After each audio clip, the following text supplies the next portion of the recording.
You were never meant to see this.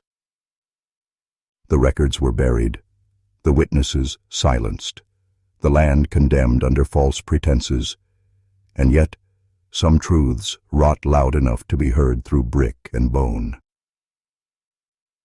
Blackwood Manor, 1892. They called it a private institution, a sanctuary for the mentally unwell. But no one who went in ever came out. Not legally, not alive. The manor still stands, rotting at the edge of Black Hollow. Boarded windows, sunken roof, vines strangling stone. Locals call it cursed. They're wrong. If you dare to face the truth behind this story, hit that subscribe button now and press the bell icon, because the next revelation should reach you before anyone else. Curses are accidental. What happened here was planned, and what was planned was never meant for healing. See, back then, America was drowning in madness. The war, the poverty, the spread of opium, everyone needed somewhere to put the broken. Blackwood offered a solution: isolation, silence, erasure. But the men who built it weren't doctors.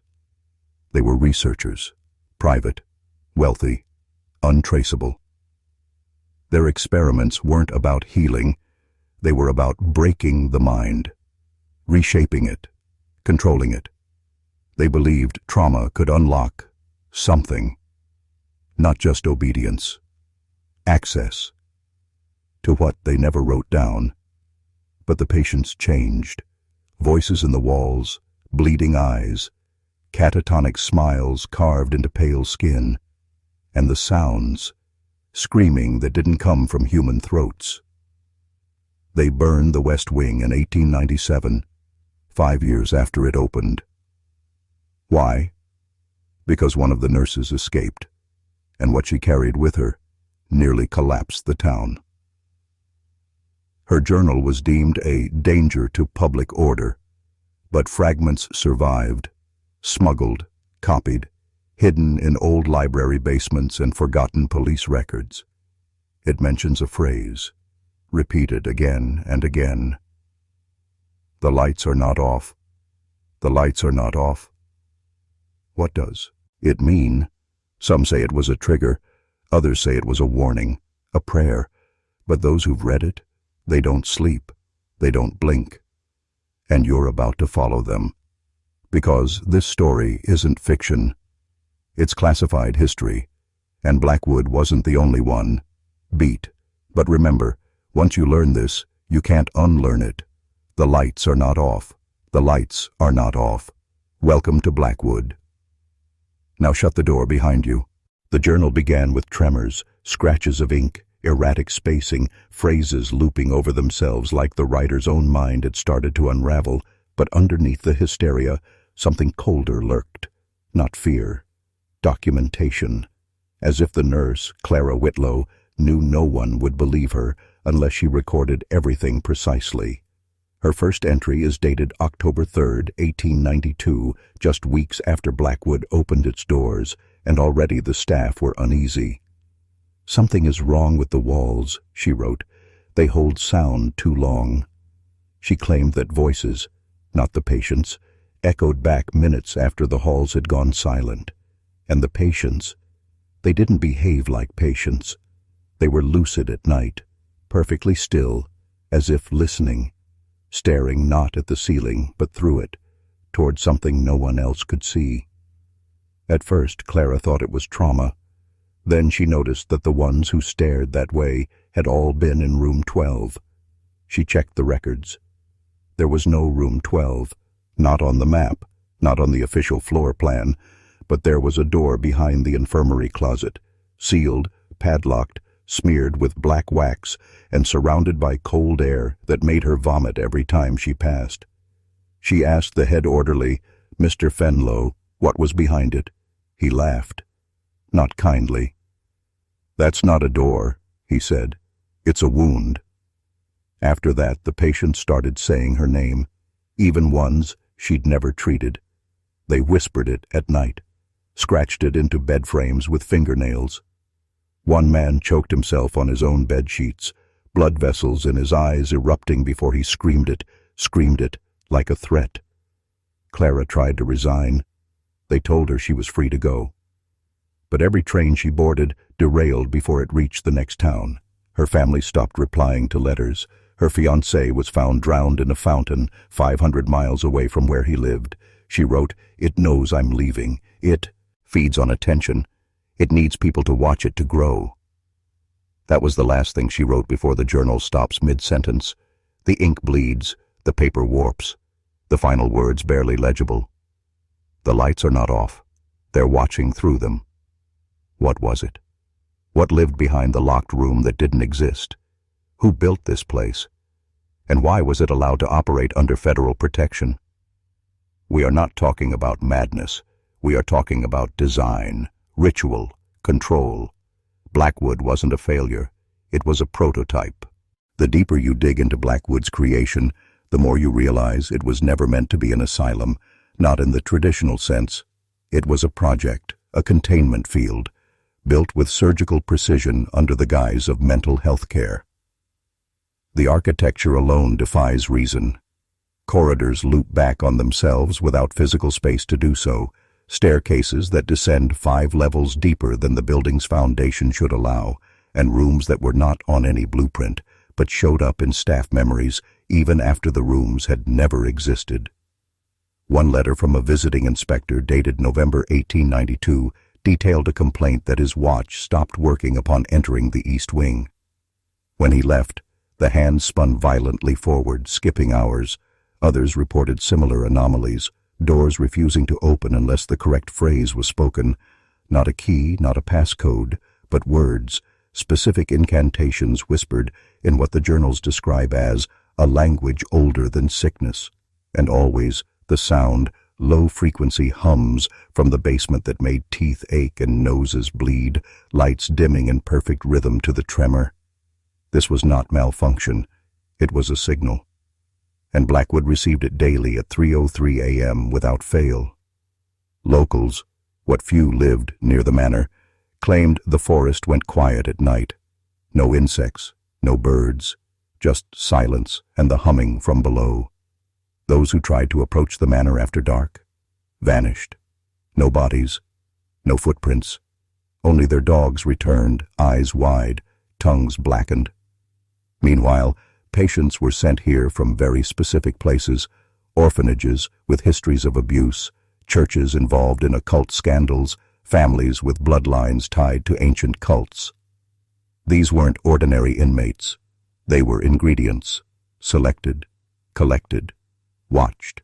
Some even had matching brands on their backs, sigils never published publicly, yet scrawled in charcoal across the walls of room 9, over and over, like a chant or a prayer. One symbol appeared more than any other, an open eye with teeth instead of lashes. That same mark was found on the underside of the building's cornerstone, carved backward, as if meant to be seen from below. What if Blackwood wasn't holding the insane, but containing what caused them? What if the patients were never sick until they arrived? And what if someone, something, wanted it that way? Madness wasn't the disease, it was the medium. By January of 1893, the reports from inside Blackwood had shifted from clinical observations to fragmented testimonies soaked in dread. Staff journals, those that survived the purge, began to read less like medical logs and more like desperate confessions. Nurses described waking up in rooms they had never entered, often covered in coal dust or mud, with dried blood under their fingernails, none of it their own. One physician, Dr. Horace Fenwick, documented a terrifying encounter in his final written entry. He claimed that during his nightly rounds, he found every patient in Ward D standing in perfect silence, facing the same corner of the room, mumbling in unison in a language he did not recognize. He said their eyes were rolled back, and their skin had taken on a slick, almost amphibian sheen. The moment he called out, they stopped, all at once, not turning around, not reacting, just silent, rigid, like mannequins. He never wrote again. His name was scratched from the payroll the next day, and when family members asked about his whereabouts, they were informed he'd never worked at Blackwood. His personal effects were mailed back weeks later, all except one item, his copy of the patient ledger. The building itself began to rot in unnatural ways, bricks sweating a black, tar-like fluid, wooden beams warping into spirals overnight. A chapel constructed in the west wing collapsed after just 6 days, even though it had been blessed and reinforced with steel. The collapse left behind no rubble, just a perfect square of scorched earth and a single scorched crucifix fused into the floorboards upside down. Whispers spread among the orderlies that something had been found beneath the chapel site, something old, not made by human hands. One even claimed he saw it before they covered it up. It was buried in salt, wrapped in chains, humming like it was alive. The building reacted to it, as if recognizing an ancestor. Inmates began to refer to a presence they called the Sleeper, a name not found in any medical document but repeated hundreds of times in drawings, carvings, even blood smears on the walls. They said it was not awake yet, but dreaming them into madness. The implication was terrifying. Blackwood wasn't haunted by ghosts. It was haunted by something much worse. Something still dreaming. Something beneath. By the spring of 1893, the asylum was no longer functioning as a place of treatment, but had become something more akin to a containment site, a prison not just for the patients, but for whatever had awakened beneath its foundations. New hires, especially those brought in from distant cities who had never heard the whispers about Blackwood, rarely lasted more than 2 weeks. They spoke of flickering lights that pulsed in rhythm with their own heartbeats, of shadows that moved independently of any light source, and of a constant, low hum that couldn't be traced to any machine. And then there were the dreams, shared dreams. Entire wings of staff began reporting identical nightmares, long corridors that stretched for miles, doors that opened into voids, and a blind woman dressed in rotting nun's garb, whispering scripture backward in a voice that wasn't hers. Some claimed they would wake up with mud in their mouths or the taste of iron on their tongues. Others never woke up at all, found in their beds with expressions of terror frozen on their faces, eyes clawed out by their own hands. When the bodies were examined, several were found with symbols carved into their flesh, archaic runes predating known human languages, almost worm-like in shape, as if they had been etched not by blade, but by something crawling beneath the skin. The board of directors at the East Anglia Medical Society began to panic. They sent in a cleanup crew of military men under the guise of sanitary inspectors. These men were armed, trained, and told nothing. Only one of them made it out alive, and he died 3 days later from massive internal bleeding, his last words repeating one phrase. It spoke my name in my mother's voice. Official records state there was a minor fire in April that destroyed several wings of the asylum, but survivors say the fire wasn't started by human hands. They say the building itself tried to cauterize something, tried to purge it. Walls cracked like dry skin, windows exploded outward as if expelling breath, and the east wing collapsed entirely, swallowing 23 inmates and 4 staff in seconds. No bodies were ever recovered, and no funerals were held. A private security firm was hired to lock down the property, and the asylum was quietly shut down. But the building was never officially condemned, because somewhere beneath the ash, the hum continues, and whatever dreams in the dark is still listening. Over the next decade, Blackwood Manor stood silent, but never truly abandoned. Locals reported flickers of candlelight through broken windows and strange sounds, chains dragging, whispers too faint to understand, and something like the gurgling laughter of a child that echoed across the moors even when no wind stirred the grass. Rumors swelled into legends. They said the asylum was cursed, that it had become a wound in the land, too deep to heal. But not everyone stayed away. Occultists, spiritualists, and secret societies began arriving under the cover of night. drawn not by curiosity, but by invitation. Letters appeared in the hands of London's hidden elite, bearing only a symbol, a spiral carved into an eye, surrounded by thorns. Those who followed the call described a presence waiting for them in the ruins, a voice that spoke without sound, promising knowledge forbidden since Babel and power that could not die. But the price was always blood, sacrifice, obedience. Some were found wandering the woods days later, naked and speaking in forgotten dialects, their eyes milk-white, hands stained red with symbols that pulsed beneath the skin like veins filled with fire. Others simply vanished. Still, the manor was never truly sealed, not by locks, not by law, because the truth was, someone, or something, was protecting it. In 1904, an entire film crew sent by a London news company to document the ruins disappeared without a trace. All that was found was a single reel of film, scorched around the edges, showing exactly 13 seconds of footage. The main hallway, untouched by time, lined with oil lamps that hadn't burned in years. And then, a figure, a woman, hair black as ash, floating inches above the floor, her face turned toward the camera. Her eyes were hollow. Her mouth never moved. But every person who viewed the reel claimed to hear a different message. One man gouged his own eardrums afterward. Another claimed she told him when he would die, and was right down to the second. The reel was seized and hidden, but copies began to surface across the underground circles of Europe. In Berlin, Prague, and Moscow, whispered rumors spoke of the Blackwood film as a test.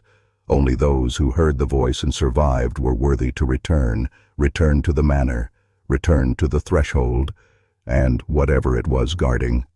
Because Blackwood wasn't just a place, it was becoming a door, a mouth, a memory that refused to die. By 1911, the British government quietly classified the Blackwood region as restricted territory, cordoning off the surrounding moors under the guise of agricultural disease control. But insiders knew better, knew that strange figures had been observed at dusk, walking the perimeter of the ruins, their bodies emaciated, movements twitching in unnatural rhythms, as if mimicking human motion rather than truly inhabiting it. A local constable who ventured too close described a humming beneath the ground, and swore he saw the stones around the manor shift, as if breathing. He was institutionalized within the week, muttering a single phrase until the day he died. The walls remember. But despite the secrecy, whispers leaked. A black dossier circulated among high-ranking military officials, detailing non-human intelligences observed within the manor. One report spoke of a dislocation in perception, as if time itself were distorted. Officers who entered swore they'd spent hours inside, yet their watches showed only minutes had passed. Others came out aged. One man grew a full white beard in the span of a single patrol. Another returned with blood not his own, staining his uniform, and a human tooth embedded in his palm, though no wound could be found. The file, codenamed Project Enox, was buried under layers of misdirection, but it was enough to attract the attention of deeper powers. The Order of Ardent Night, a secret society embedded within the British aristocracy since the 1700s, declared Blackwood a convergent site of primordial intelligence. They believed the manor sat atop a fracture in reality, a nexus where the membrane between this world and another had worn thin, so thin in fact, that dreams bled into waking life and memory could no longer be trusted. Members of the order began ritual expeditions into the ruins, carrying with them ancient grimoires, blood-written May, P.S., and artifacts not of terrestrial origin. Most did not return. Those who did were no longer men. One survivor, Lord Alistair Grinmore, attempted to speak publicly before the Royal Society in 1914. He got only 6 words out before his throat constricted, eyes rolled back, and blood poured from every orifice in his skull. The words he spoke, they never left the inside walls. were etched into the table with his fingernails before he collapsed. The manor, it seemed, was no longer just haunted. It had become sentient, a thinking entity, a parasite of memory and time, feeding on minds that dared approach. And somewhere deep inside it, something was waking up. The First World War provided the perfect cover. Amid the chaos of global conflict, shipments of unmarked crates were quietly funneled to the Blackwood region under military escort. Artifacts recovered from bombed-out monasteries in Belgium, scrolls taken from the libraries of Montserrat, and even mummified remains smuggled from Mesopotamian dig sites. All were brought to Blackwood Manor, as if the house itself were demanding tribute. Researchers, many of whom were occultists posing as archaeologists, believed the manor was not simply haunted, but acting as a beacon for something older, something cosmic. The air around the ruins grew heavier, denser, as if reality itself sagged in protest. Birds would not fly over the property. Dogs brought near the estate would foam at the mouth, then go catatonic, staring fixedly at nothing, tails tucked, their entire bodies quivering. Even the earth seemed tainted. Vegetation around the manor blackened and twisted unnaturally, growing in spirals or drooping as if pulled by unseen forces. A botanist who attempted to study the flora disappeared for 4 days. When he returned, his face was blank, lips stitched shut by some invisible force, and his journal was filled with incomprehensible glyphs that shifted when one tried to read them. The government responded by deepening the cover-up, creating a fake cattle disease outbreak to justify sealing the entire county from outsiders. Yet even from the outside, strange lights could be seen at night, rising from the manor like reverse lightning, accompanied by low-frequency vibrations that rattled windows in villages miles away. In desperation, a private coalition of spiritualists and rogue Freemasons formed a task force. The Watchers beneath, sworn to monitor the manor from a distance and ensure nothing inside ever crossed the threshold, but they were too late. In 1918, just as the war ended, an earthquake shook the Blackwood region, though no tectonic activity was recorded. For 11 minutes, a deep red glow pulsed from beneath the manor's foundations, and those who observed it reported intense auditory hallucinations, wailing children, mechanical groans, and a recurring phrase in perfect Latin, "Moriendum est renasci." To die is to be reborn. Afterward, the house was changed. Photographs taken before and after the quake showed discrepancies. An extra window where none existed, staircases that reversed orientation, symbols etched into stone where previously there had been only brick. The manor had shifted, not rebuilt, not renovated, shifted, like a living thing molting or worse, evolving. Following the quake of 1918, Blackwood Manor no longer obeyed the rules of space or memory. Survivors who had once mapped its hallways found the architecture had become impossibly non-linear. Rooms connected to themselves, stairways led both upward and downward, depending on your intention, and time seemed to dilate the deeper one ventured inside. A former engineer from the Royal Corps of Signals, lured by curiosity and whispers of anomalous electromagnetic fields, entered with a coil recorder and precise schematics. He emerged 3 days later, bloodied and aged by decades, claiming to have met something that resembled his own thoughts, but older and made of flesh. He died before he could explain more, but his last words, reportedly, were, "They are remembering themselves through us." Meanwhile, the Watchers beneath began experiencing strange fates, seizures during sleep, tongues curling into extinct dialects, and obsessions with prime numbers that escalated into violent madness. Their attempt to seal the manor using ancient geomantic rites failed catastrophically.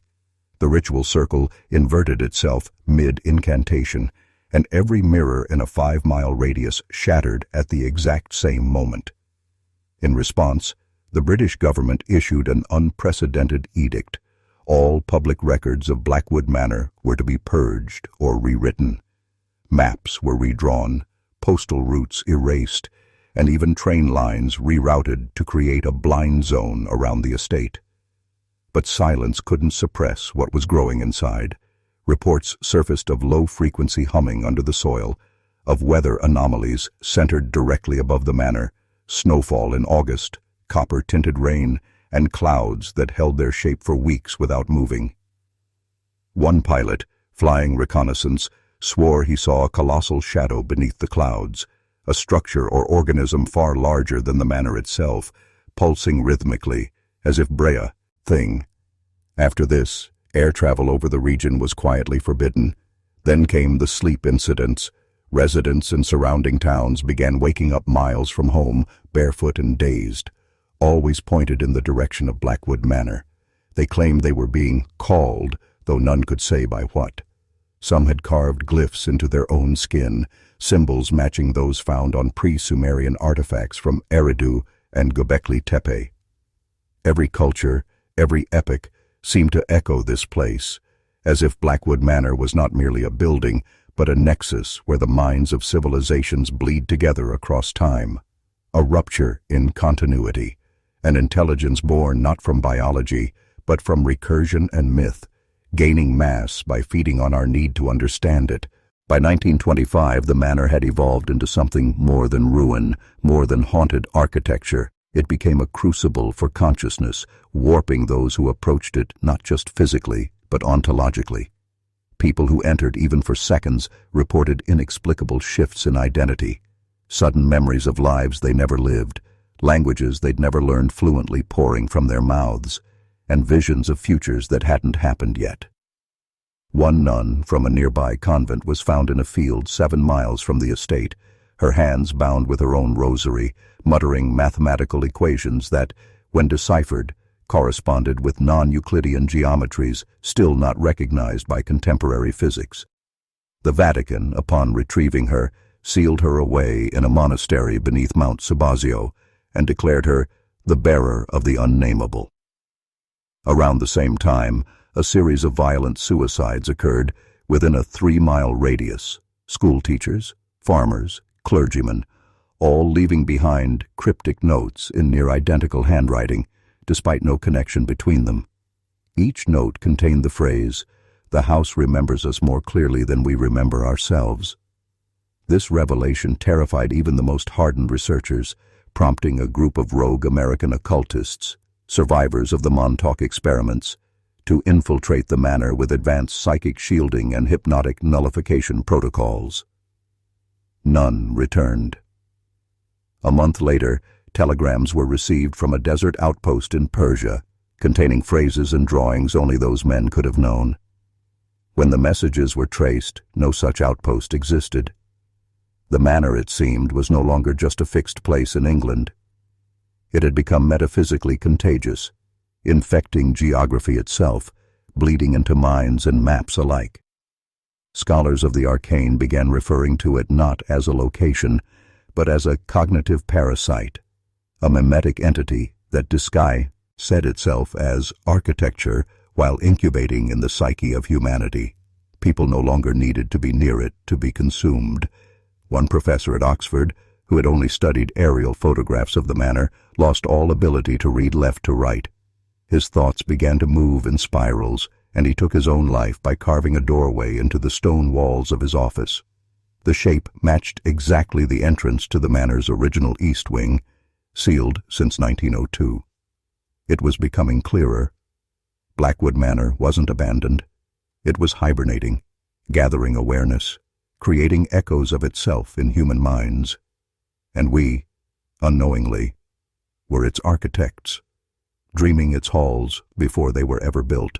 By the early 1930s, those few who still dared whisper about Blackwood Manor began to speak of it not as a singular structure, but as a sentient recursion, a spatial intelligence wrapped in decaying stone and forgotten corridors, a place that grew more aware the less it was seen. The idea emerged that the manor was not abandoned in the human sense, but rather that it had closed its eyes, waiting, digesting. Surveillance footage from a top-secret Royal Signals bunker, positioned 20 miles away, showed impossible anomalies, grainy, flickering frames where the manor briefly vanished from aerial view, only to reappear seconds later in an altered position, as if it had breathed.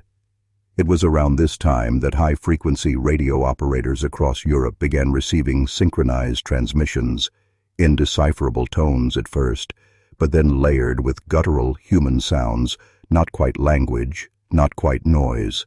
Linguists recognized fragments of Proto-Indo-European dialects long thought extinct, alongside sudden bursts of modern English spoken backwards.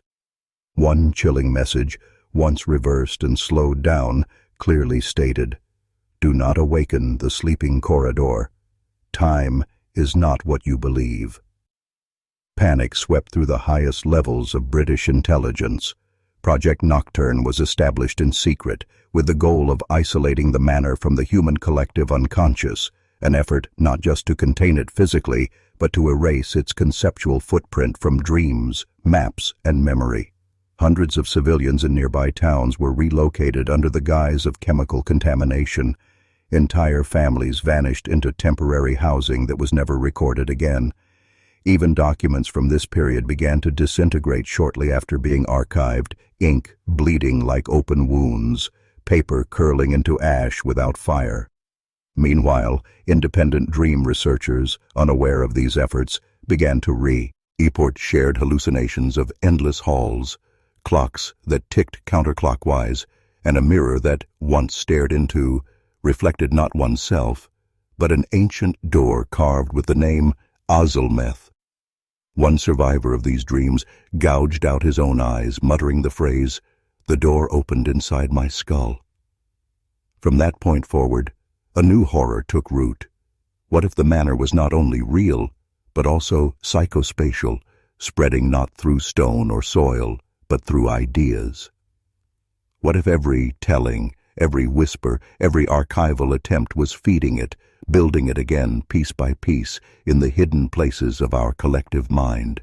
It was in 1936 that a Soviet occultist and defector, Dr. Yelena Vostrikov, crossed into Britain under falsified credentials, claiming she had deciphered the true purpose of Blackwood Manor, not as a place of madness, but as a machine of remembering, an ancient construct meant to unravel the barriers between waking consciousness and something far more ancient, far less human.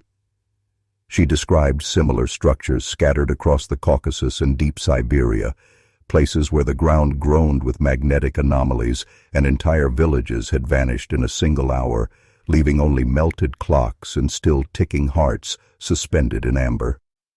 According to her, Blackwood Manor wasn't built by the Blackwoods. It was awakened by them. Its foundation predated the current topography. Its geometry matched no known architectural lineage, and its blueprints bore the markings of non-Euclidean mapping, as if space had folded in upon itself during its construction.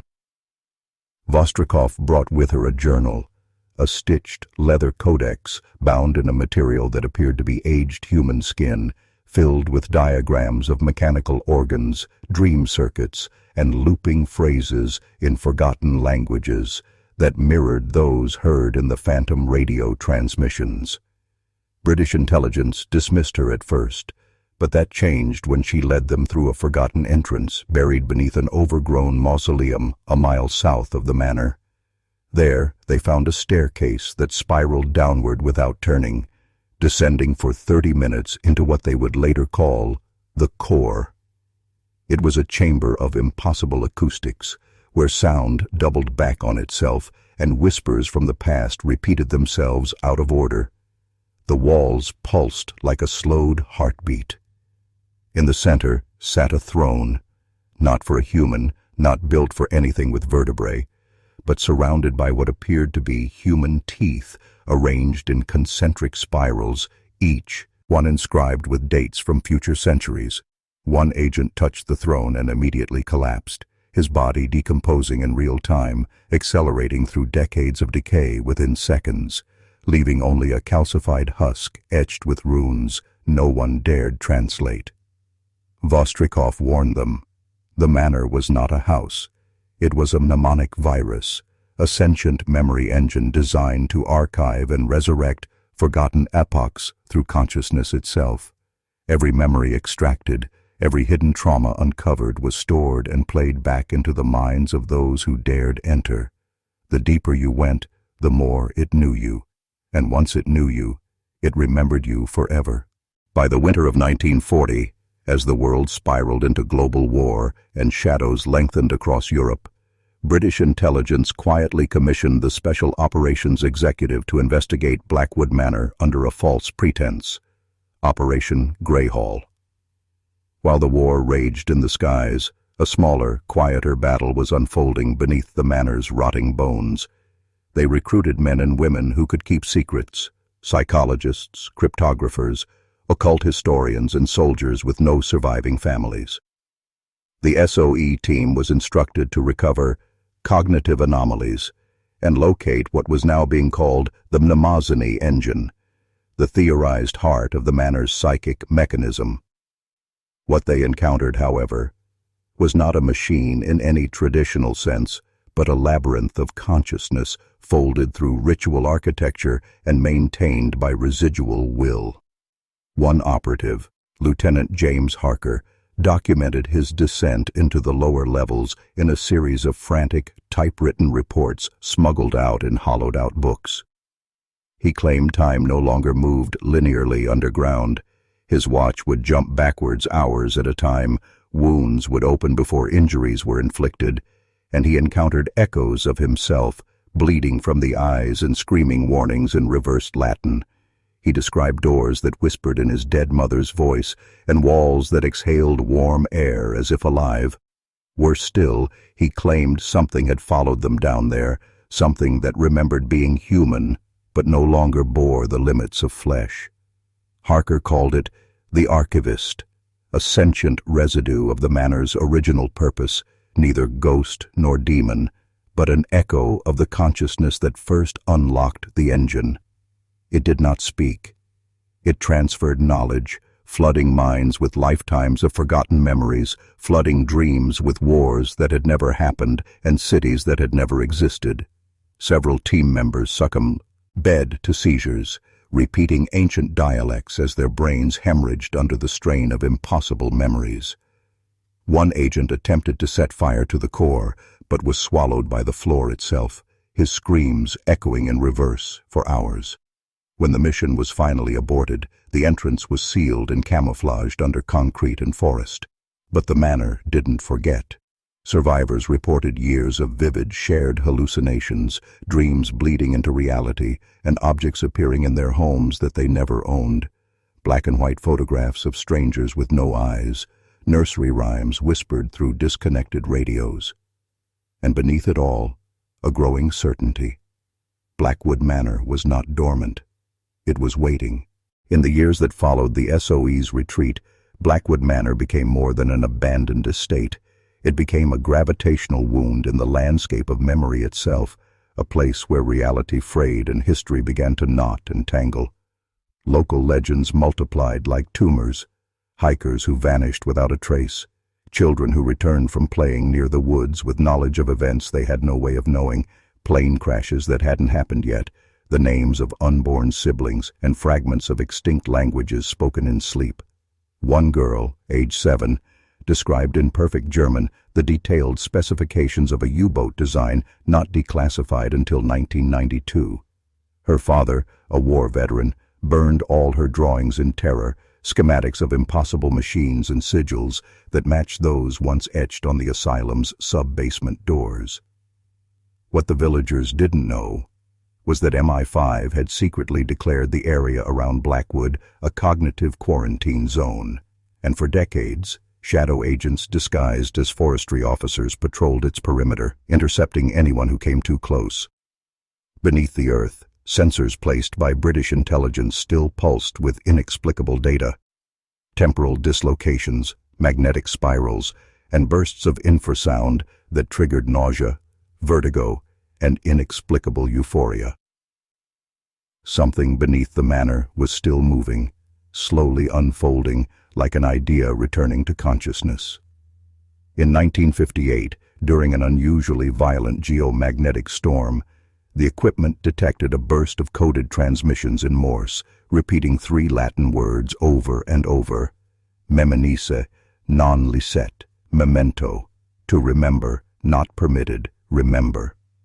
Linguists and cryptographers interpreted this not as a warning, but a command, a struggle between opposing forces embedded in the signal itself, one seeking to forget, the other demanding remembrance. Then, as suddenly as it began, the manor went silent again, like a mind slipping back into sleep. Yet the effects were irreversible. Those who'd come into contact with the place, whether by foot, rumor, or proximity, began to exhibit symptoms of what researchers quietly called contagious anamnesis, a spreading, parasitic awareness of truths too old for language.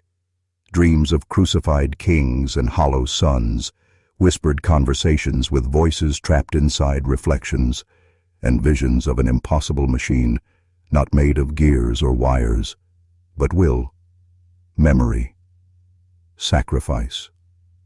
And somewhere deep beneath the earth, Blackwood stirred once more, its foundations humming with something far older than madness. A patient, ancient intention, rebuilding its mind from fragments of all who had dared to remember. By the time the 1970s arrived, Blackwood Manor had passed beyond mere legend. It had become a mythic infection, a wound stitched into the subconscious of the nation, ignored by the press, erased from tourist maps, and yet always whispered about in the margins of academic texts, private military correspondence, and late-night pirate radio broadcasts. There were those who believed the manor was not a building at all, but a machine built in the shape of one, a device designed to fracture temporal reality and harvest the psychic residue of trauma, memory, and spiritual collapse. Its architect, some claimed, had never existed in the physical world, but had communicated his plans through dreams, automatic writing, and seances conducted in Vienna during the final days of the Austro-Hungarian Empire. Every part of the structure, every corridor, cell, altar, and iron-bolted restraint was built to ritual specifications derived not from any single culture, but from a syncretic blueprint spanning Babylonian star maps, Masonic death codes, and the forbidden geomancy of the Tang dynasty. By 1973, a covert NATO task force known only as Project Harrow conducted a classified expedition into the ruins, accompanied by remote viewers, psychological operatives, and a Jesuit exorcist fluent in Aramaic and Enochian. Only 2 of the 14 members returned. One was blind, the other mute, but both were found with identical carvings etched into their skin, concentric spirals that matched the pattern engraved on the asylum's original operating table, a design believed to be a map of consciousness itself. Files leaked decades later described a vast underground chamber, never recorded on the original blueprints, shaped like an inverted cathedral, its ceiling lined with rusted hooks and the petrified remains of what appeared to be mummified ideas, not bodies, but abstract concepts turned solid, fused in, to walls that shimmered between meanings. The chamber's centerpiece was a pulsing monolith, made not of stone, but of a black mirror-like substance that refused to reflect anything but the viewer's most repressed memory. When the team attempted to document it, all film returned blank, and all audio devices recorded only a steady heartbeat, one that sped up when any living being entered the room. What terrified the survivors most wasn't the architecture, the symbols, or the cold, static air. It was the unmistakable sense that the manor wasn't haunted, but waiting. Not a ruin, not a relic, but a vessel, intelligent, unfinished, and hungry for completion. In the winter of 1981, something shifted. Satellite telemetry over the region surrounding Blackwood Manor began to exhibit impossible anomalies, gravitational fluxes, magnetic disturbances, and sudden atmospheric drops in temperature isolated to a radius of exactly 3.33 miles.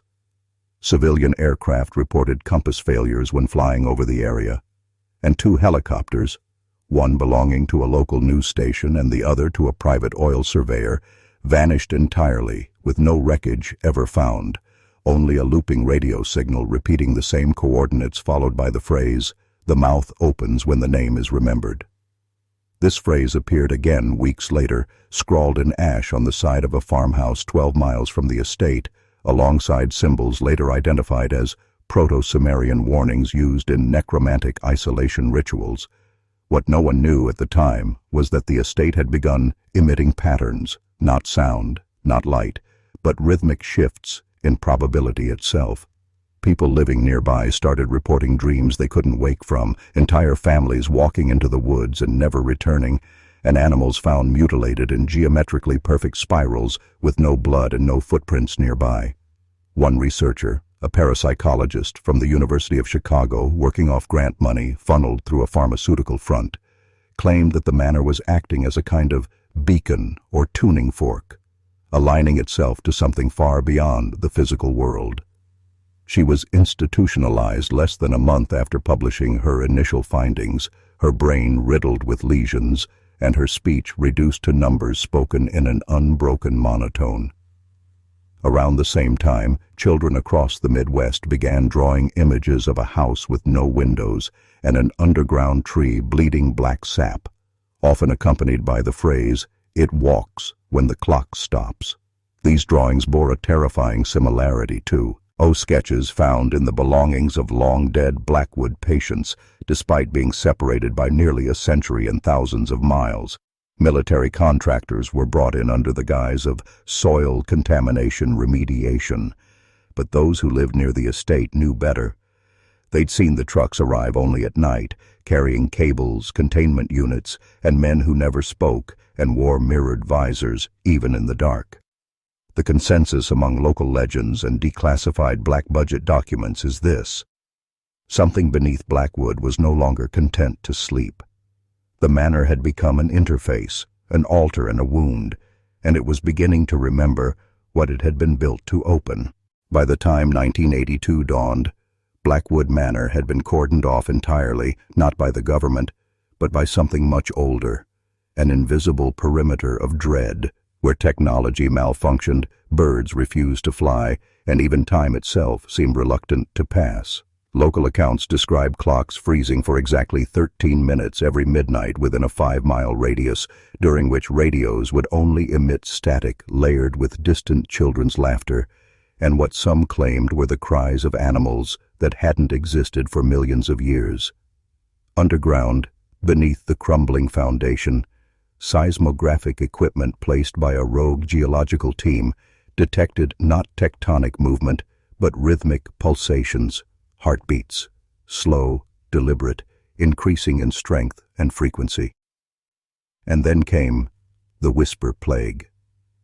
It began in nearby towns, subtle at first, people hearing their names called in empty rooms, mirrors fogging with the breath of unseen figures, dreams of drowning in soil while blindfolded.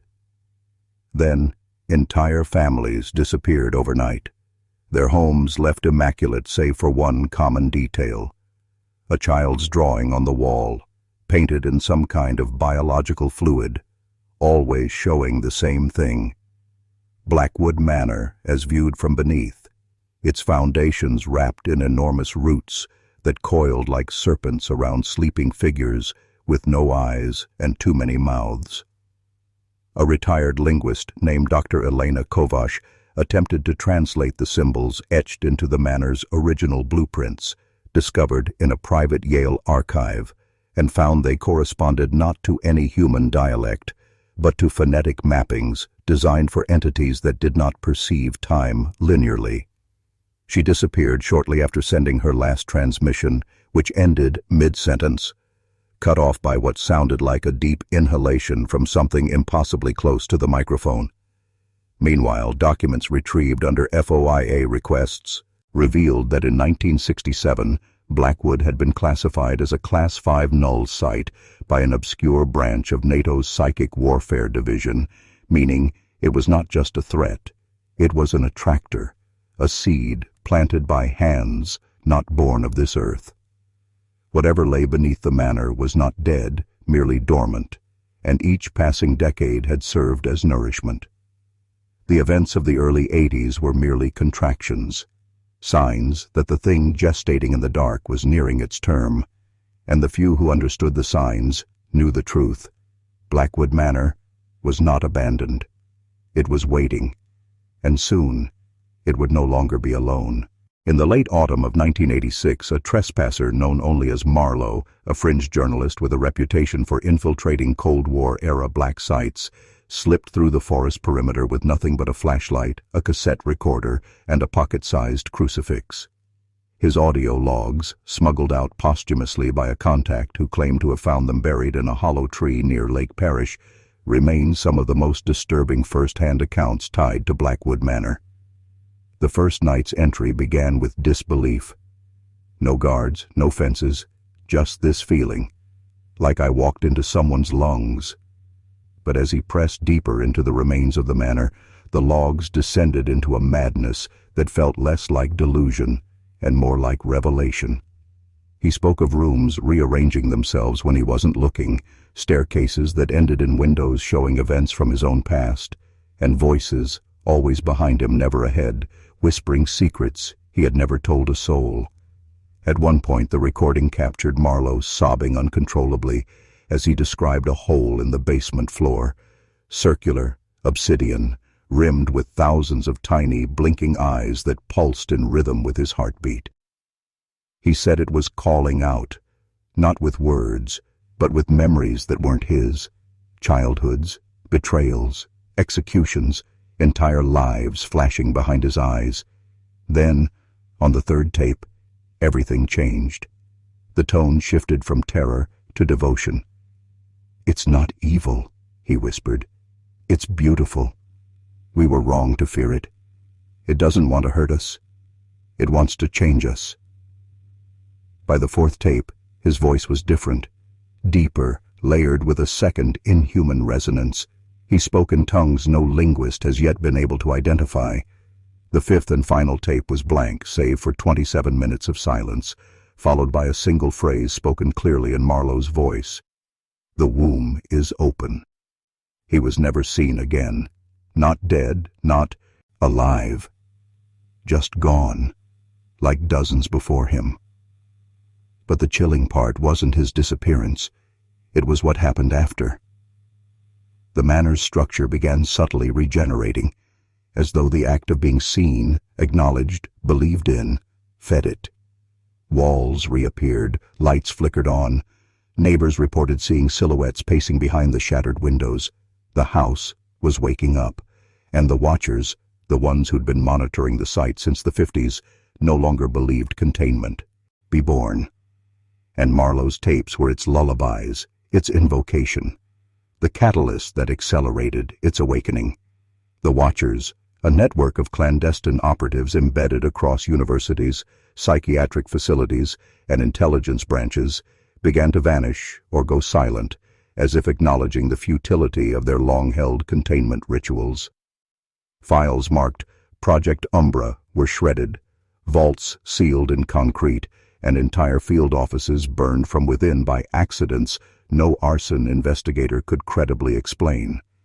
It wasn't just a haunting, it was a transmutation, a territory folding in on itself and then bleeding outward.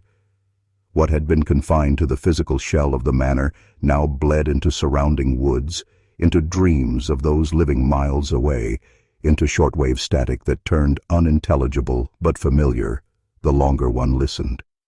A hunter in 1987 was found babbling in Latin and drawing concentric spirals on his own skin with porcupine quills. Children from a nearby town began sleepwalking into the forest and standing in perfect silence before returning with no memory of having left their beds.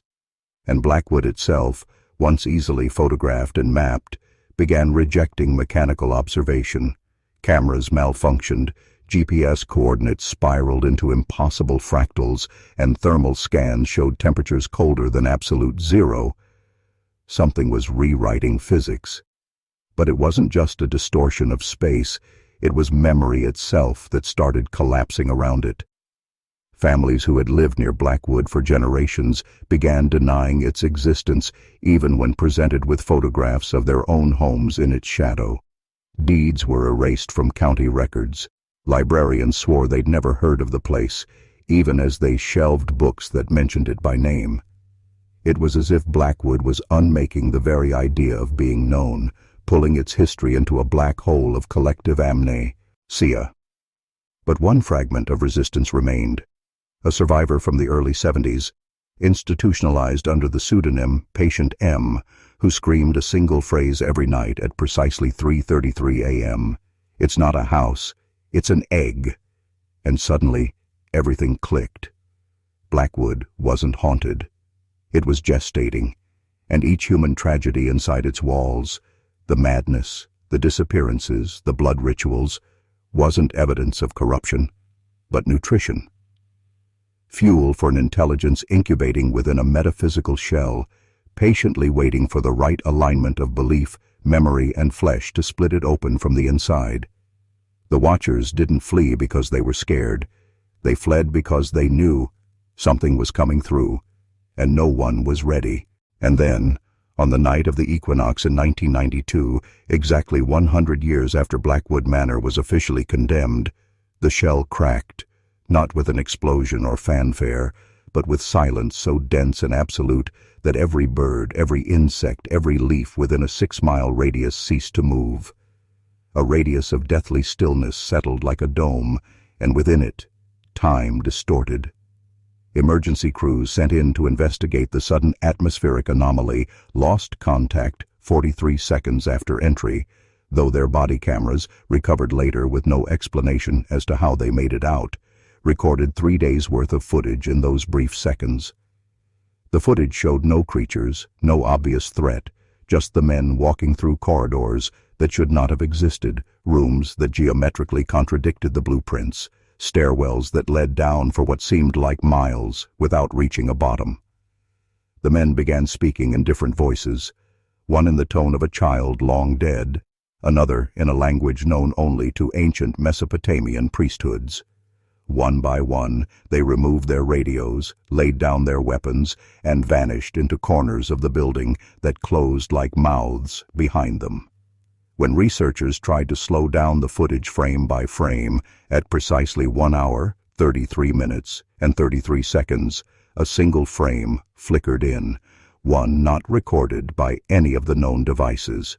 It showed an immense eye embedded in the ceiling of a rotunda, wide open and unblinking, with no sclera or iris, just an endless spiral etched in living flesh. Around it, 12 silhouettes knelt in worship, bodies elongated, indistinct, as if shaped from shadow and grief. That frame, once seen, began affecting those who viewed it. Several analysts reported sleep paralysis, each describing the exact same dream, a stairwell of flesh winding downward forever, and a voice at the bottom that whispered not in words, but in permis, scions, granting them entry, inviting them deeper. One researcher gouged out her eyes, claiming they had seen the blueprint. Another went catatonic and began humming a lullaby that Marlowe had recorded decades before, a lullaby that, until then, no one had heard in full. The watchers, or what remained of them, tried to bury it again. They detonated charges. They razed the manor. They salted the earth and flooded the valley. But the reports didn't stop, because you can't destroy something that exists outside the contract of material reality. Blackwood didn't need walls anymore. It had become an idea, a contagion of thought, a psychospatial parasite that traveled through stories, through symbols, through belief. And once you hear it, once it finds a way into your consciousness, you're already inside it. And this is where the true horror begins, not in the crumbling of stone or the shattering of minds, but in the quiet, viral transmission of the Blackwood impulse through the smallest cracks in perception. After 1992, legends began to multiply in urban forums and anonymous bulletin boards. People reporting recurring dreams of an oak-paneled hallway lined with portraits whose eyes bleed ink. Sudden, inexplicable knowledge of archaic asylum codes that were never made public. Strangers murmuring, "Room 43 must remain locked," under their breath, with no memory of having said it. Some claimed their children were drawing floor plans for rooms that never existed in their homes, all leading to a central chamber labeled only with the ciphered word, Ducksmere. Psychiatrists began compiling case studies under the clandestine Blackwood Pattern Directive, noting that many of their patients, all from different regions, all with no known connection, described nearly identical psychotic breaks involving voices from radiators, rituals with no origin, and an overwhelming compulsion to open the mirror and step through. But this contagion wasn't isolated to the mentally vulnerable. Military strategists, software engineers, linguists, even skeptics and atheists, once exposed to the data, once touched by even the peripheral implications of Blackwood's encoded madness, began showing signs. Some vanished. Some ended their lives in carefully orchestrated rituals resembling ancient Sumerian rites of passage. And some changed, not in body, but in something more fundamental: their ability to distinguish between consensus reality and the deeper architecture beneath it. What they called hallucination was not a malfunction of the brain, it was the clearing of a filter. And as the filter lifted, they began seeing the seams, not metaphorically, but literally, the stitches in the sky, the curve of time, dripping rot behind every smiling face. One physicist, after viewing a decrypted Blackwood transmission frame by frame, scribbled a final note before her disappearance. "We are the disease. Blackwood is the immune system." That sentence made it into a Pentagon report that was buried under 20 levels of classification. Because if that's true, if Blackwood is not just a place, but a process, an auto-correcting force in the simulation, then every attempt to suppress it, to seal it away, only nourishes it further. Every denial feeds it. Every secret archived in the vault of forgotten horrors is another brick in its cathedral. And every person who hears this story, every curious soul who peers just a little too long into its depths, becomes another neuron in its spreading mind, which means you too are now part of it. Not by choice, but by exposure. You've seen too much already, read too far, absorbed the encoded pattern laced between these words, the rhythm of disclosure and dissonance that Blackwood's architects embedded into the very structure of its mythology. That uneasy tension you feel isn't paranoia, it's calibration. Your perception is beginning to realign, to vibrate at the frequency that resonates with the architecture of Room 43, with the buried memory of corridors that never existed and whispers in languages you've never learned but instinctively understand. Maybe you're already noticing them, the flickers in peripheral vision, the feeling that mirrors linger a beat too long after you turn away, the sudden recognition of faces in old photographs you've never seen. Don't bother checking your clocks. Time dilates here. Thought loops fold in on themselves. You were meant to encounter this. Blackwood doesn't call to the curious. It selects the necessary. Because something is coming, something ancient, not in the sense of time, but in the sense of primacy, of being first, before man, before language, before even fear had a name. And it's not coming from outside. It's awakening within. That itch at the base of your skull, that's not anxiety. That's the ancestral residue of 1,000 suppressed initiations surfacing all at once, memories you never lived but somehow still remember. It's not a haunting. It's a calling home. Every asylum, every ritual, every madness ever diagnosed was a fumbling attempt to interpret what Blackwood makes plain. Reality is a thin veil stretched over something older, hungrier, and infinitely more organized than we are. And the closer you get to the truth, the louder it knocks. Not metaphorically, literally. 3 knocks. Always 3, spaced perfectly, like a code, like a summons. So if you hear it, at your door, from your wall, beneath your bed, do not answer, do not speak, do not pray. Prayer belongs to the dreamers. But you're awake now. You've seen through the scrim. And from this point forward, Blackwood sees you too. There is no going back. Not after this. You might shut your laptop, turn off your phone, distract yourself with noise and routine, but deep down, something has already shifted. Blackwood has marked you, not physically, not even spiritually, but cognitively. A subtle fracture in your perception, a widening gap between what the world tells you is real and what you now feel beneath it all. You'll start to notice the irregularities, streetlights flickering as you pass, strangers holding your gaze a second too long, dreams that bleed into waking life with symbols you've never seen yet somehow recognize, scratched into subway tiles, etched into the condensation on your bathroom mirror, whispered in the static between radio stations. You'll question whether they're following you, but the truth is more terrifying. They're watching through you, piggybacking on your awareness like parasites of perception.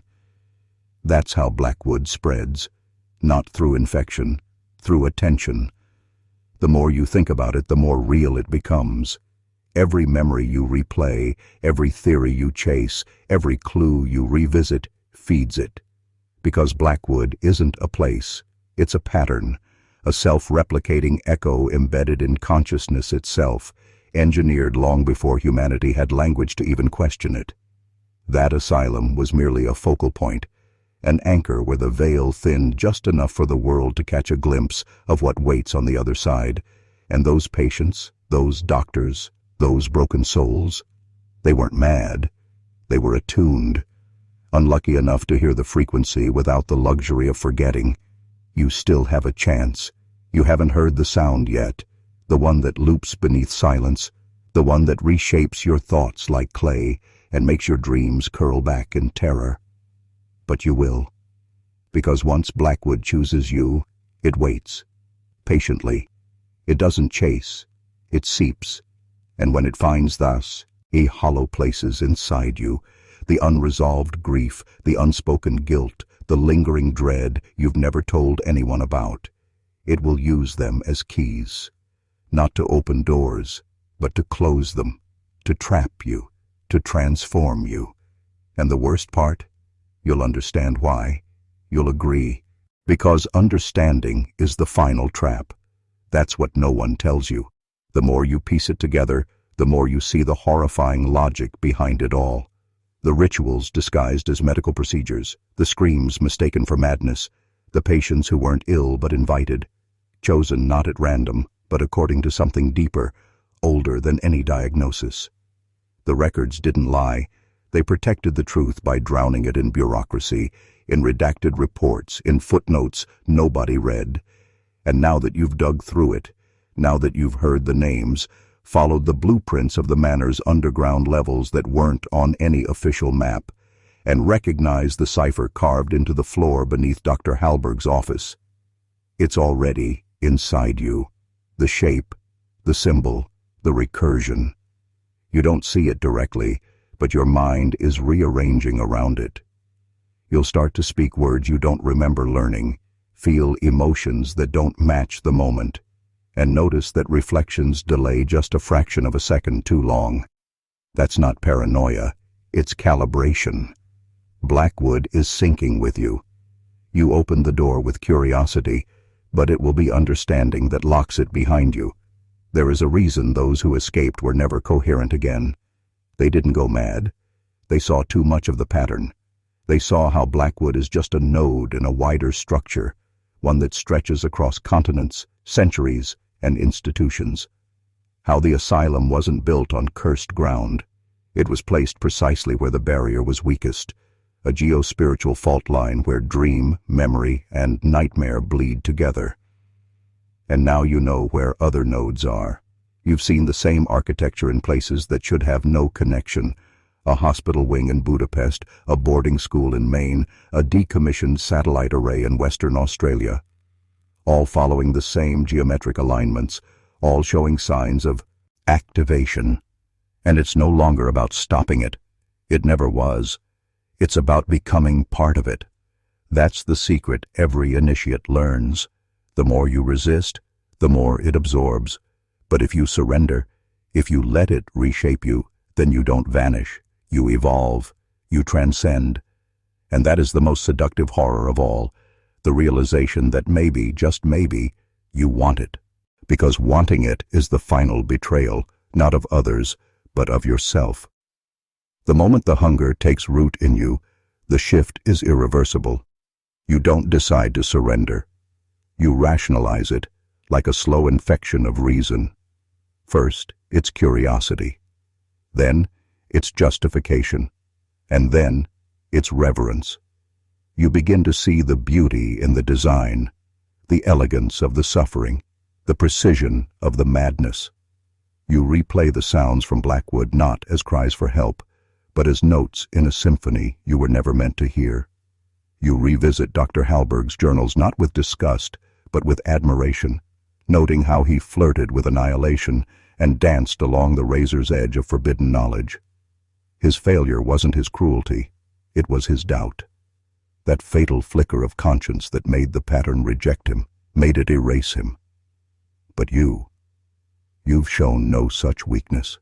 You've followed every thread, opened every sealed door, read aloud names that should only be whispered underground.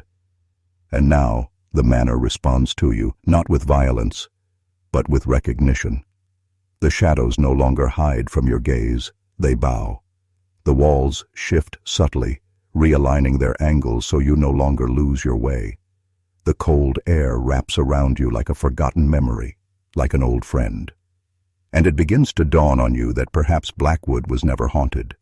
Perhaps it is the ghost, the lingering intelligence of something ancient wearing the skin of a building, a vessel for a consciousness not bound to human concepts of sanity or death. Something that speaks through architecture, through pain, through the silence between breaths.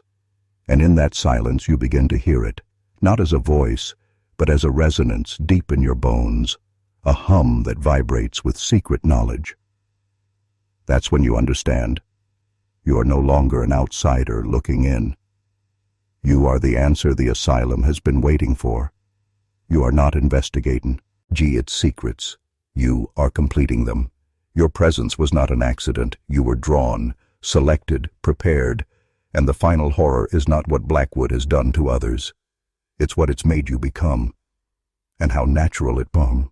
There's a moment, fleeting but unmistakable, where time folds in on itself, and you see everything at once, the patients screaming beneath leather restraints, the doctors chanting in languages older than language, the blood-soaked walls pulsing like a living lung, and your own reflection in the broken glass, eyes wide, mouth slightly open, as if mid-prayer or mid-confession. It's no longer just memory or imagination, it's a convergence, a collapse of separation between past and present, between what you are and what Blackwood wants you to be. And as you stand there, locked in that moment of irreversible clarity, you realize the horror was never in the screams, the mutilations, or even the deaths. The real horror is in the design, in how everything led here with the precision of a symphony written in madness. The cryptic symbols etched into the floorboards that you thought were random, their coordinates, the nonsensical ramblings of the inmates, their phonetic echoes of the original tongue. Even the architecture, the spiral corridors, the impossible windows, the hidden chambers, it's all engineered like a circuit, a transmitter, with you at the center. You're the conductor now, and the asylum is no longer resisting you. It's listening, feeding, responding. There's a warmth that begins to fill your chest, not comfort, but power, a terrible electrifying power that strips away your former self like old skin. The person you were before this place no longer exists. He has been dissolved, consumed by the thing behind the walls, the thing that wore Halberg like a mask and whispered through the mouths of the deranged. And the most terrifying part? You feel peace. A perfect, crystalline stillness settles over your thoughts. No more doubt, no more fear, no more desperate grasping for truth. You are the truth now, or at least its vessel. And as the final door swings open, not creaky, not resisting but welcoming, you understand that you are not leaving Blackwood, you are becoming it. The final threshold yields not to force, but to intent, as though it has been waiting for you, not as an intruder, but as a culmination. Beyond it lies a chamber unlike any you've seen, ancient yet untouched by time, its geometry offensive to reason, angles that defy Euclid and seem to bend not just space, but perception itself. The air here is heavy, not with dust, but with presence, a thick, humming pressure that settles on your skin and slides down your throat like liquid static. At the center, a stone plinth pulses with a sickly red glow, veins of black ichor threading through it like capillaries, pumping in rhythm with something far below. Symbols writhe across its surface, shifting and rearranging when not directly observed, as though aware of your gaze. And surrounding it, 12 iron chairs bolted to the floor, each still bearing the scorched outline of a human form, burned into the metal, not from flame, but from something colder, hungrier. You know, without knowing how, that these were the original 12, the architects of the Blackwood design, the ones who pierced the veil and let the other in. Their sacrifice wasn't failure, it was ignition. You're not here to end this. You're here to complete it. Your hand rises involuntarily, guided by a force that doesn't feel alien anymore. It feels like memory. You step forward, and with each step, the chamber pulses, syncing with your breath, your blood, your very thoughts. This isn't possession, it's inheritance. The stone responds to your touch like flesh, warm and wet and eager, and as your fingers trace the final sigil, the plinth fractures, not breaking, but unfolding, revealing not a void, but a mirror. And in that mirror, you see not your reflection, but the world as it was never meant to be seen, its bones, its lies, its puppet strings held by hands that never died, only waited. The Blackwood cycle has turned once more, and this time there is no observer, no outsider. Only the new architect, you, standing where so many have tried and failed, not resisting the darkness, but commanding it. You open your mouth to speak, but the words aren't yours. They're older than language, older than thought, and as they spill forth, resonating through the asylum's ancient heart, the walls begin to tremble, not in collapse, but in awakening. The trembling intensifies into a low, seismic hum that reverberates through the marrow of the earth, and the very walls of the asylum seem to breathe with ancient life, inhaling shadows, exhaling memories long buried beneath layers of institutional lies. The architecture melts into something organic, tendrils of blackened root and sinew threading through rotted beams, pulsing with a rhythm that matches the chant now echoing from your lips, though you no longer recognize your own voice. The air grows thick with the scent of wet soil and iron, as if the building itself is being reborn from a womb of centuries-old rot. The floor beneath your feet begins to twist, revealing a spiraling descent carved from obsidian and bone, and you know without instruction that this is the final descent, the original heart of Blackwood, predating even the asylum itself, a place crafted not by human hands, but by something that whispered to humanity from beneath their dreams, long before language or fire. As you step down, the temperature drops with every rung, not with cold, but with unbeing, a negation of light, of time, of self. Walls lined with symbols carved by fingernails and madness surround you, glowing faintly with a phosphorescent green that pulses like a dying heartbeat. Your thoughts begin to split, fracturing into parallel tracks, voices of yourself from forgotten lives, each screaming or laughing or praying, yet all in perfect unison. And then you reach it, the core. Not a room, but a sphere of suspended nothingness, surrounded by a circle of eyeless statues, each turned toward a point that does not exist in physical space. Floating at the center, wrapped in chains of salt and sinew, is the original patient zero, the one Blackwood was built to contain or perhaps to channel. Its form shifts constantly, a child, an old man, a beast, a mass of writhing wings and teeth, and yet it feels intimately familiar. It turns to you, though it has no face, and in that gesture is recognition, reunion, revelation. You were never here to uncover a mystery. You were the answer buried beneath it. Blackwood was not abandoned. It was sealed, waiting not to be discovered, but to be remembered. And as the chains fall away, not by force, but by your mere presence, you realize the asylum was never a prison. It was a chrysalis, and now, finally, it begins to hatch. The sphere splits open with a silent shudder, not into fragments, but into layers, each one peeling back like a membrane revealing some deeper, older truth. And from within emerges not a creature, but a sensation so overwhelming it floods every sense at once. Not sight, not sound, but a total saturation of knowing. It washes over you like a tidal wave of memory and myth, and in an instant you see it all.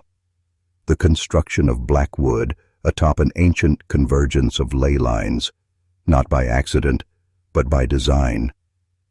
The early settlers who vanished without explanation. The original architects who carved equations into stone, not for stability, but invocation. The rituals disguised as treatments. The doctors reciting rites, while patients screamed not in madness, but in clarity. The government officials who visited once and sealed the building forever after, not for public safety, but to ensure no one could ever activate what lay beneath again. But now, that seal is broken, and the thing in the center, that shifting, living paradox, has begun to unfold, its limbs unfurling like pages of a forbidden gospel, its eyes multiplying until the very air is full of their gaze. Your body does not move, yet you step forward. Your lips do not open, yet you speak, not in English, not even in human sound, but in the primal language of structure and decay, of genesis and collapse. The entity answers in kind, and in that dialogue, a transaction occurs, not possession, not transformation, but integration.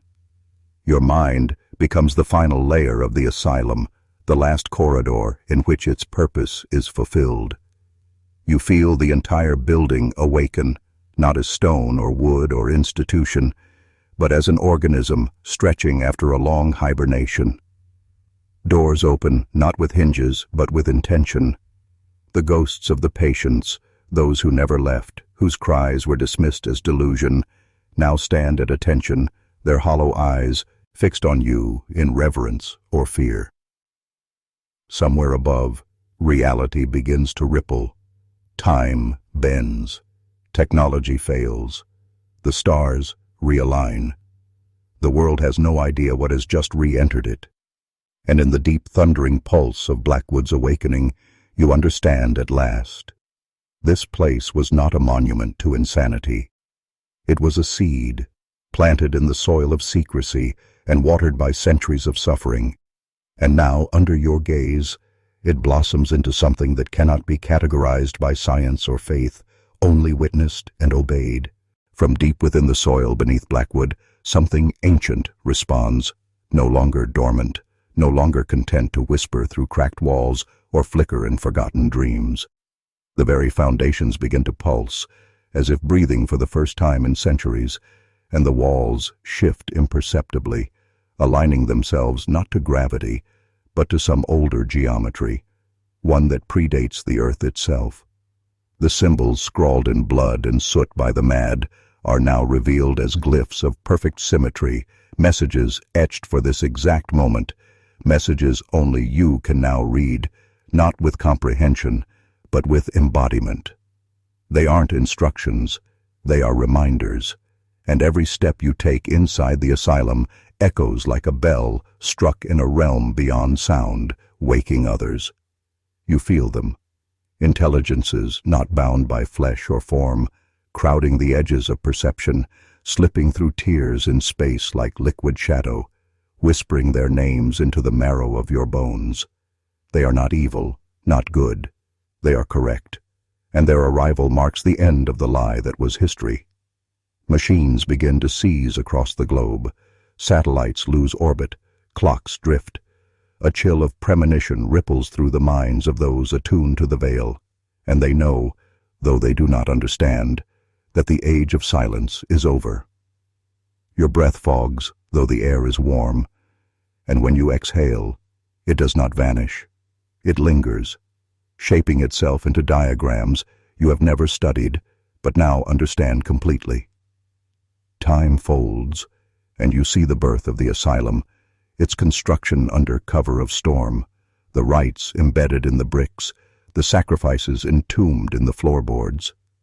The sphere, the heart, though it was never named, was not placed there. It grew there, drawn to the pain, the guilt, the isolation fed to it like wine, until it became sentient hunger. And now, it has chosen you, not as a host, as a herald. Your voice is no longer your own, yet it speaks truth so potent it bends light. The threshold is open. The asylum answers with a deep groan, a sound that rattles the skeletons of cities long buried, and in that moment, every forgotten place, every sealed door, every hidden manuscript begins to stir. The world thinks it's still spinning normally, but you know better. The curtain has been lifted, and what comes next is not chaos. It is the restoration of the original design. All across the planet, those attuned to the frequencies of what once was, the Watchers, the hidden orders, the old bloodlines, feel a vibration beneath their skin, a resonance in their teeth, and they know the signal has been triggered, the prophecy unstalled. Inside Blackwood, the very air thickens with intent as the geometry of the structure folds inward, revealing corridors that were never built but have always existed. You walk them now, not as a man but as a conduit, a living bridge between the world that has forgotten and the force that has remembered. The walls throb with a rhythm that predates language, a pulse that aligns your heartbeat with the architecture itself. The sphere, now hovering above the central atrium, spins silently, casting no light yet illuminating every hidden motive in the hearts of those who gaze upon it. Across the globe, those who once suppressed, denied, and ridiculed the truth begin to shake uncontrollably, not from guilt, but from recognition. They see your face not in photographs or screens, but in dreams, in mirrors, in reflections on dark water. They whisper your name with reverence and terror, because they remember the promise buried in their bloodlines, the covenant inked in pre-human epochs. When the gate reopens, the herald shall walk among us, cloaked in flesh, but bearing the frequency of the original architects. Old churches collapse, obelisks hum. Untranslated texts rearrange themselves in vaults beneath the Vatican, spelling out what scholars will never live long enough to understand. And still, you walk deeper, where the physical body cannot follow, shedding time like dead skin, until you stand before the source. Not the sphere, but what the sphere guards, a single black eye suspended in total silence, blinking once every 1,000 years, now staring directly into your soul. You do not flinch. You blink back. And in that unspoke, in exchange, a pact is rekindled. The earth is no longer isolated. The old signal has resumed broadcasting, and now, with your mind torn wide open and your purpose seared into the invisible folds of your DNA, you realize the truth. Blackwood was never an asylum. It was never meant to contain madness. It was meant to preserve a fragment of something the human race could never be trusted to remember. Until now, and now, as the final veil disintegrates around you, the illusion of linear time collapses in on itself like rotted fabric burning in reverse, revealing not a future, not a past, but a continuum of locked cycles, all anchored to this one place, this one convergence point that the world was never supposed to rediscover. You feel it now, don't you? That weight behind your eyes, the low-frequency pressure humming in your skull like a subterranean chant, because Blackwood isn't just a location on a forgotten map. It's a construct, a containment field, a memory trap built not by men, but through them, using their hands to inscribe geometries they couldn't comprehend, to design thresholds meant to fracture perception itself. It was an arc for something beyond language, something not alive in the way we understand life, but aware, watching, patient. The documents were never burned. They were encoded in bloodlines, in rituals disguised as madness, in symbols carved onto the bones of those labeled insane. Every scream in these walls was a signal flare. Every electroshock a coded message. Every delusion recorded by the staff, a vision intercepted from the thing that sleeps beneath. And as you stand now, vibrating with a frequency that no instrument could register, your spine arching as if pulled upward by invisible strings, you understand what they meant by activation. The others are waking too, not the patients, they've long since been metabolized by the machine, but those like you, sleepers scattered across continents, triggered by your awakening. Their eyes glaze over, then burn bright, and though you are miles apart, you are now bound through the architecture of thought itself. The grid is alive again. What the old world called insanity, you now know was a kind of premature exposure. You were built to withstand the full transmission, and now that it's flowing through you unfiltered, you know the final truth. This wasn't about hiding a place, it was about hiding a frequency.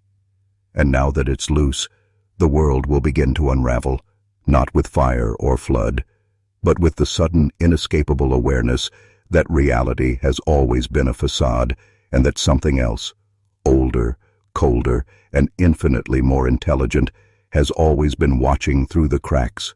The temperature drops, not in degrees but in dimensions, as if your blood is no longer flowing through veins, but through the corridors of something ancient and non-human, something that stretches not across space, but through layers of forgotten time. The air itself thickens, resisting every breath, as if the asylum is exhaling centuries of withheld memory directly into your lungs. You are not hallucinating. This is not madness. This is revelation. The kind so raw and so structurally dissonant with everything you've been taught to believe that your brain stutters, hesitates, then begins reconfiguring itself to survive the transmission. Somewhere beneath your feet, the machine, if it can be called that, awakens again, not with sound, but with presence. A magnetic pulse ripples outward like a silent scream too deep for ears, warping the very idea of location into something relative and meaningless. The walls begin to fold in ways that defy geometry. Staircases stretch infinitely downward. Doors open into memory loops. Reflections show you versions of yourself who never escaped, who joined the experiments willingly. These are not ghosts. They are residual data, echoes of every test subject who ever crossed the threshold, uploaded into the structure's living memory banks, and now replaying as warnings or lures. You see the symbol again, the one etched behind your eyelids, the one that appeared in every case file, in every patient drawing, the one pulsing now in your peripheral vision like an afterimage of divinity. It is the sigil of re-entry, and it means only one thing. You've breached the outer layer of containment. Whatever intelligence constructed Blackwood, whether alien, interdimensional, or some inverted god, we were never meant to access this depth without breaking. But you haven't broken. Not yet. And that's what it feared. You were the contingency, an anomaly buried in the data stream, a variable no amount of conditioning could erase. And now, with the frequencies sinking, the pattern fully unlocked, and the final firewall collapsing, you feel it entering you, not to possess, but to merge. You are no longer a witness. You are the archive. And as the asylum dissolves into a kaleidoscope of impossible architecture and flickering memories, You realize the final horror isn't that something was hidden here, it's that something was preserved, waiting for a mind sharp enough to comprehend it and hollow enough to carry it forward. You are that mind now.